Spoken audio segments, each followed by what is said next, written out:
Եկեք Աստվածաշնչից մի լավ բան ընթերցեմ, բայց ուշադիր լսեք։ Կարդում ենք Ղուկասի ավետարանից 6-րդ գլուխ 1-ից 11-րդ խոսքերը։ Շաբաթօր էր, երբ Հիսուսը անցնում էր արտերի միջով, նրա աշակերտները հասկ էին պոկում, ափի մեջ տրորում եւ ուտում։ Փարիսեցիներից ոմանք նրան ասացին.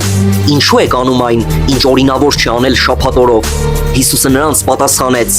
«Դուք չեք կարդացել, թե ինչ արեց Դավիթը, երբ քաղց զգացին ինքը եւ իր հետ եղողները, ինչպես նա Աստծու տուն մտավ, վերցրեց առաջավորած հացերը ու կերավ եւ տվեց իր հետ եղողներին, որ ուտելու իրավունք չունեին, բացի քահանաներից, եւ նրանց ասաց. Վարդու որդին նաեւ շաբաթօրվա տերն է։ Մի ուրիշ շաբաթօր նա ժողովարան մտավ եւ ուսուցանում էր։ Այնտեղ մի մարդ կար, որի աջ ձեռքը չորացած էր։ Դպիրներն ու փարիսեցիները հետևում էին նրան, տեսնելու, թե արդյոք շաբաթօրով պիտի բժշկի, որպեսզի նրան ամբաստանելու բան գտնեն։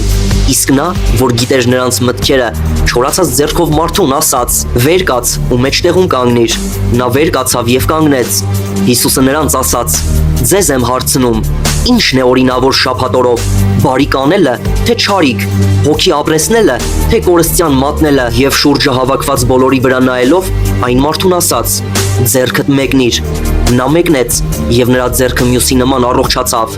Նրանք կատաղությամբ լցվեցին եւ միմյանց հետ խոսում էին, թե Հիսուսին ինչ անեն։